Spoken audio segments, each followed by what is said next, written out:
क्या आपने कभी सोचा है कि आपकी विचार ही वो माध्यम है जिस माध्यम से आप जीवन में जो पाना चाहे वो पा सकते हैं। वो विचार ही हैं वो उस वस्तु का रूप ले सकती है जो आप जीवन में पाना चाहते हैं। जब उस विचार के साथ जुड़ते हैं एक निश्चित लक्ष्य और आपकी लगन। लेकिन किसी भी चीज़ की शुरुआत विचार से ही होती है। बिना विचारे इस दुनिया में कोई काम नहीं होता, और यदि होता भी है तो उसका परिणाम निश्चित नहीं होता कि वह सही होगा या फिर गलत होगा। आप जब भी किसी काम का शुरुआत करते हैं तो आप विचारते हैं कि इस काम को किस योजना के साथ किया जाना चाहिए। अब जितना अच्छा आपका विचार होगा उतने ही अच्छे तरीके से आप उस काम को कर पाएंगे। इस दुनिया में हर चीज़ की जन्म की शुरुआत हुई थी एक विचार से। आज जितने भी महान और सफल लोगों को देखते हैं उन्होंने सबसे पहले उस चीज़ के बारे में विचार किया था। इसलिए विचार की शक्ति के बारे में थोड़ा सोच कर देखिए, उसे पहचानिए, अपने अंदर उसे जगह दीजिए कि आपकी विचार ही आपके लिए आपकी वस्तु बनेंगे। आपके विचार जितने अच्छे बनेंगे ये दुनिया आपके लिए उतनी ही ज़्यादा अच्छी बनेगी। कई लोगों का जीवन इसलिए बुरा रहता है क्योंकि उनके विचार में स्पष्टता नहीं होती है, उनके विचार स्वच्छ नहीं होते हैं। उनके विचारों में ईर्ष्या, जलन, भय, क्रोध इस प्रकार की चीज़ें होती हैं जो वो दूसरों के लिए रखने के लिए कोशिश करते हैं, लेकिन वो खुद को ही ख़त्म कर लेते हैं। जब तक हम अपने विचारों को मजबूत नहीं बनाएंगे हम खुद मजबूत नहीं हो सकते। एक बार एक छोटी सी लड़की अपने अंकल से पैसे मांगने के लिए गई। उसके अंकल गेहूं की कटाई का काम कर रहे थे। लड़की ने कहा कि अंकल, मेरी माँ ने आपसे 500 रुपये लाने के लिए कहे हैं।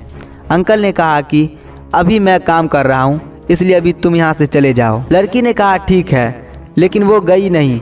अंकल अपने काम में लग गए हैं। जब अंकल ने थोड़ी देर बाद पीछे मुड़कर देखा तो वो लड़की अभी भी वहीं खड़ी थी। अंकल ने उस लड़की को फिर से कहा कि तुम यहाँ क्यों खड़ी हो, तुम चली जाओ। लड़की ने फिर हाँ कहा, लेकिन वो गई नहीं, वो वहीं पर खड़ी रही। अंकल फिर से अपने काम में लग गए, लेकिन फिर थोड़ी देर के बाद देखा तो वो लड़की फिर से वहीं पर खड़ी हुई थी। अंकल को अब बहुत गुस्सा आ गया। अंकल अपने पास पड़े एक डंडे को लेकर उस लड़की के पास आए और ज़ोर से चिल्लाते हुए कहा कि तुमने सुना नहीं कि तुम यहाँ से चली जाओ। लेकिन वो लड़की अपने अदम्य साहस के साथ वहीं पर खड़ी रही और उसने कहा कि मेरी माँ ने 500 रुपये मंगवाए हैं, जब तक आप वो नहीं देंगे मैं यहाँ से नहीं जाऊँगी।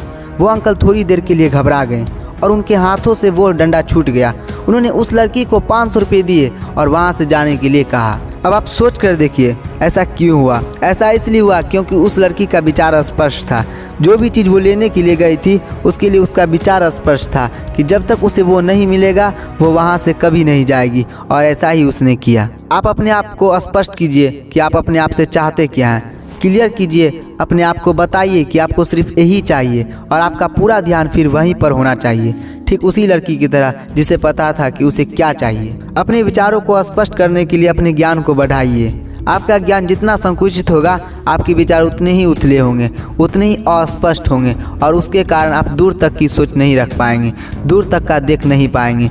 इसलिए इस बात को समझिए और अपने विचारों को मजबूत बनाइए और अपनी ज़िंदगी को बदल डालिए। और वीडियो पसंद आया हो तो लाइक करें, कमेंट करें, शेयर करें और सब्सक्राइब करें।